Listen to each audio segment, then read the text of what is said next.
I'm Cliff Ribner, and I want to talk to you today about some federal bureaucracies which present themselves as being benign, the ones having to do with science and medical research. And they did the most horrible scam on the American public just very recently. We haven't recovered from it yet. Millions of people's lives were destroyed. And I'm talking about the COVID scam. And it was obvious it was a scam from the very beginning.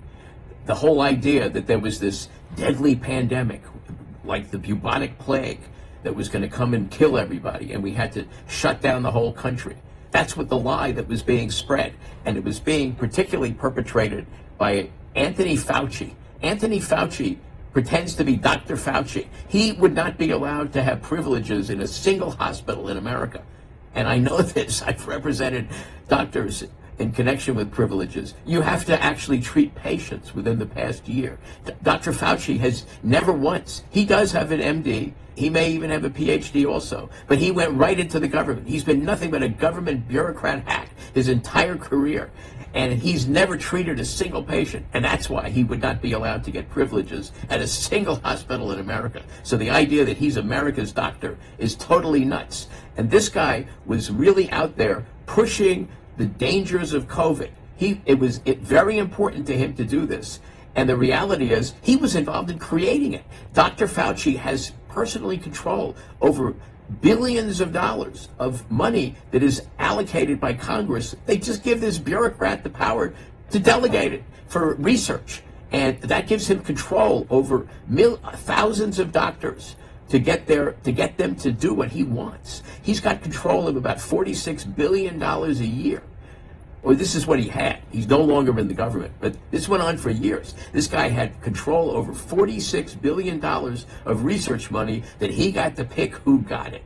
And he participated in the direction of money. We now know this for a fact. It was pretty obvious all along, but he was in cahoots with the Chinese military. It's just shocking when you look at it. They developed COVID in a lab, and it was obvious that it was from a lab all along. This whole notion that came from a wet market, when it showed up initially in Wuhan, the city that has this bioweapons lab. And that's what it is. It's a bioweapons lab run by the Chinese military, the most despicable single military force on the planet.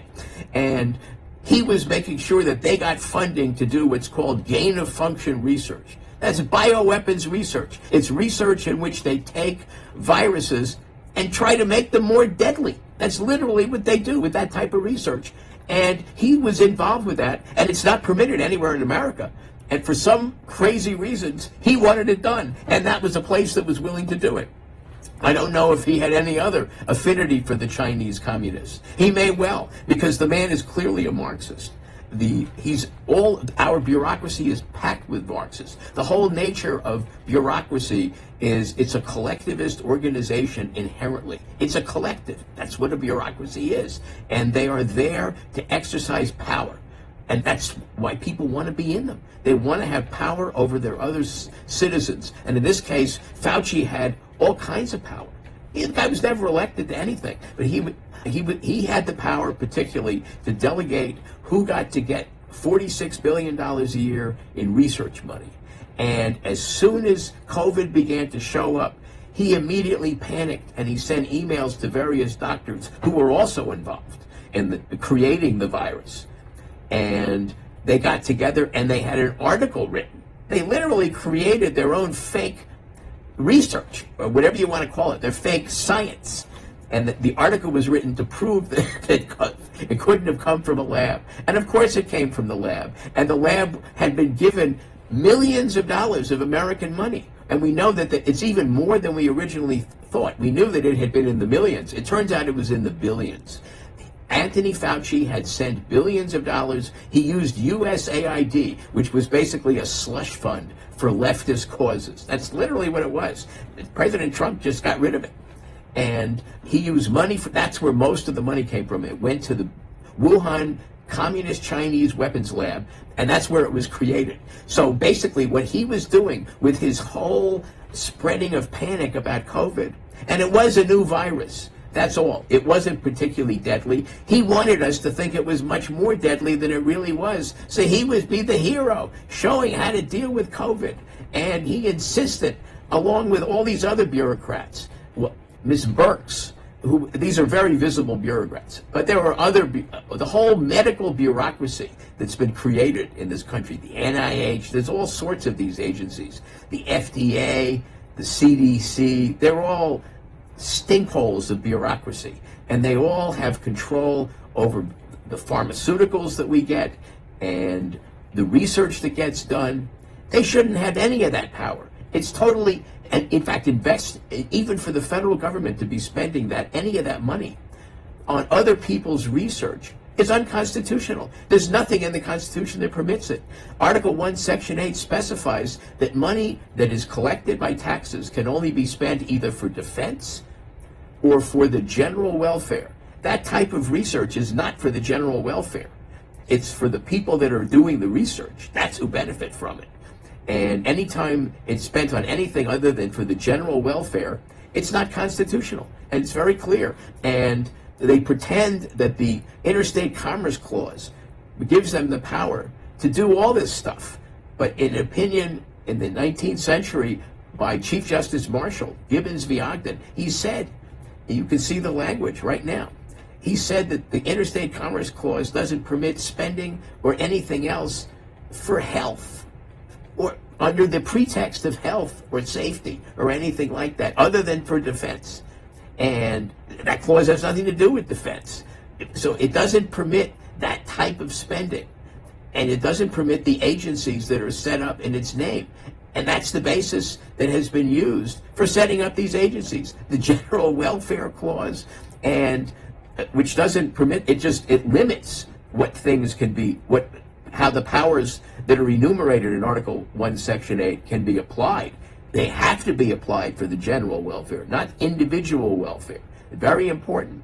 And it's not it's not a clause that expands the power of those things. It's the General Welfare Clause limits. Everything has to be done.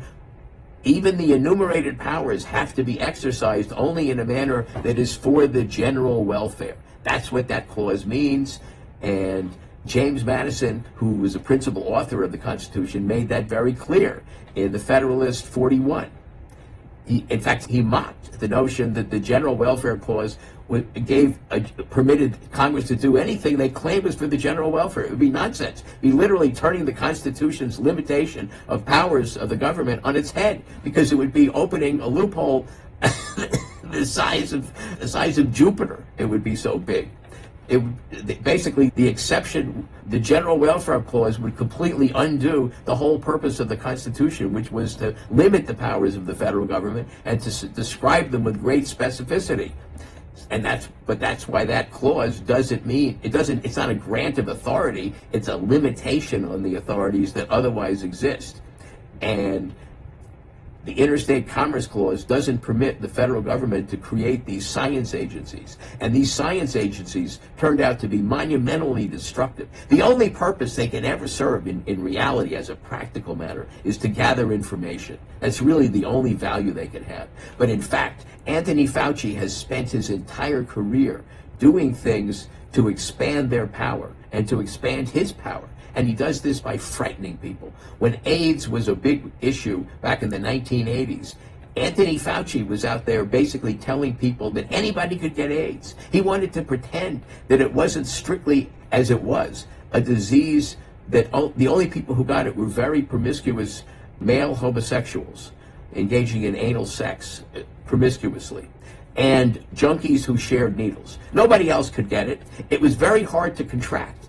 And Anthony Fauci was out there trying to frighten everybody, actually telling little girls that they could get it from their dentist or they could get it anywhere, from a drinking fountain. The guy was an alarmist. Anytime you see somebody trying to frighten people and to use the government to create panic, that is an evil person, and that's exactly what he was. And this is exactly why the notion that we should have these official scientists creating official science is absolutely, it's beyond reprehensible, and it's antithetical to the whole Constitution.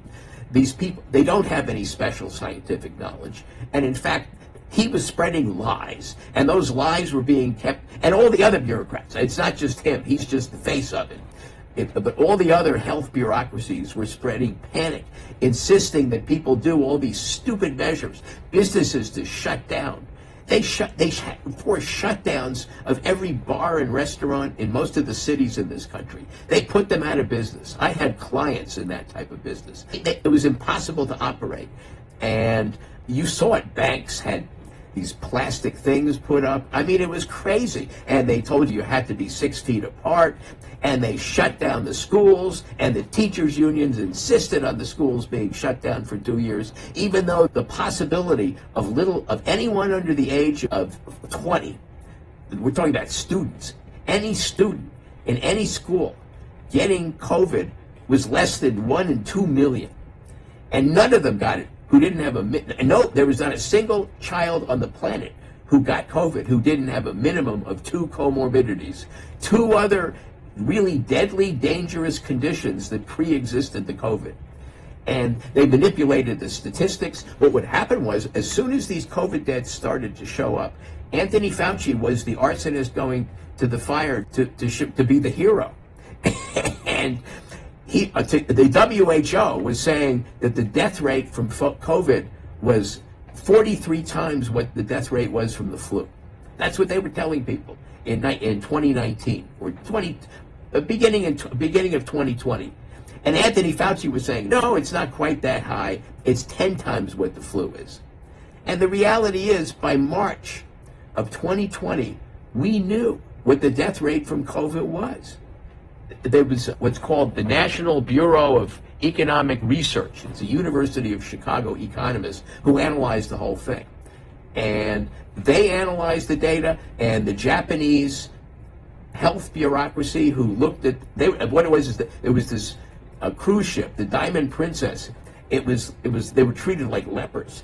They weren't allowed to dock anywhere because it had been discovered that COVID was on that ship. And they were literally treated like a floating leper colony. Nobody would let them land except for the Japanese. And the Japanese health bureaucracy did a meticulous analysis of everybody on board that ship and the effects of COVID. There were 3,500 people there, including the passengers and the crew. And it was a representative sample for statistical purposes to discover what the actual death and harm rate was from COVID. Because it's not possible to do it with the general population, because you can only see the death rate when people actually get tested for COVID, and most people who wouldn't get tested. Anyway, you need a sample where you know everybody's been exposed to it. That will tell you what the death rate is, the real death rate. The WHO, which is controlled completely by the Chinese Communist Party, which used COVID as a weapon against the world. They were not even they knew that this was a very, very easily transmitted virus. And they were not permitting Chinese people from Wuhan to fly anywhere in China. They were insisting that they fly to places like Europe and America. So they knew they were literally using the people from Wuhan as weapons, because they knew they could spread the disease very easily.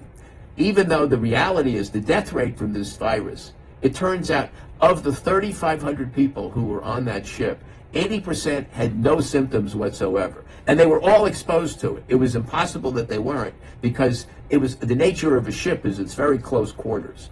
And they didn't know the virus was present initially. So there was no way for people to even attempt to protect themselves. Anyway, it was a representative sample of the 3,500. 80% never had a single symptom. That's typical of what happened throughout the country. And a grand total of 10. And by the way, of the 3,500, they were more elderly than the general population. So they were more at risk from COVID. 99% of the people who died for COVID were over 80. And cruise passengers tend to be older. Anyway, of the 3,500, 10 died. You can do the math. 1 in 350. And that's about a third of the death rate from the flu, which we get every year. And nobody ever panicked over. Nobody ever required schools to shut down. Nobody ever required businesses to shut down. And that's what they did. They shut down the whole country. The real weapon was what was done to us by the bureaucrats using COVID as a pretext. They had political reasons for wanting to do this. They wanted to destroy the economy in anticipation of the election because as communists, they did not want President Trump to win. That was really a major reason why this was done. The left wanted something that would harm the economy, and that's what COVID was used for. But it was a terrible, horrible abomination in terms of what was done to people's lives, and this kept continuing.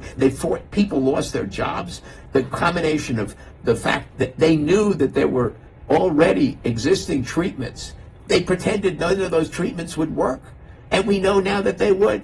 Things like hydroxychloroquine. They made fun of people who wanted to use these other treatments, and they pretended that natural immunity, it didn't exist. And the reality is the only immunity to the flu or to any respiratory virus is the natural immunity you get from getting the disease. So that stopping its progress is pointless. All that it does is slow down the progress of the disease. And they messed it up further when they created that vaccine. It's not a vaccine. They knew immediately that it neither stopped transmission nor infection. So it's not a vaccine by any definition of the word.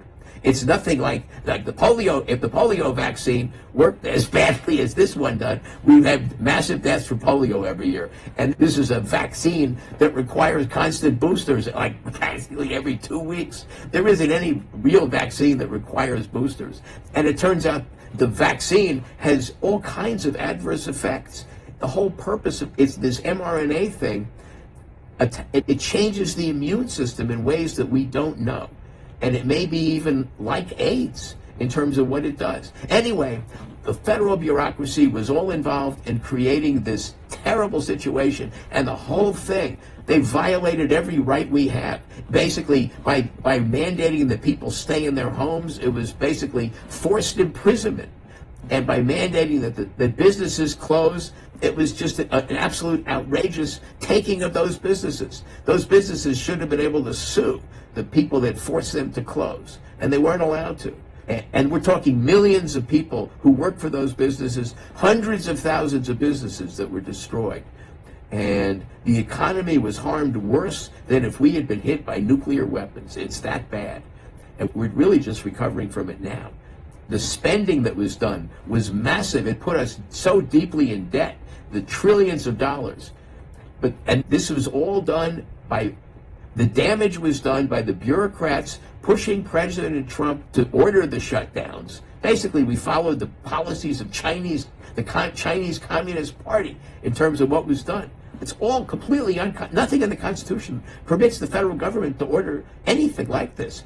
And the state governments aren't allowed to do it either. It's a taking of property. They're not allowed to just order businesses to shut down. They're not allowed to order people to stand 6 feet apart. They're not allowed to order people to lose their jobs if they don't get a vaccine that isn't even a vaccine. Joe Biden kicked thousands of people out of the military who refused to get it, and they didn't need it. They were young, healthy people. There was zero chance they would ever die from COVID, and the vaccine was worthless anyway. Anyway, I'm Cliff Ribner, and I hope you enjoyed this video, as depressing as the topic is. And let other people know about it, and visit my website, cliffordribner.com, and read my book, Freedom's Last Stand. Thank you.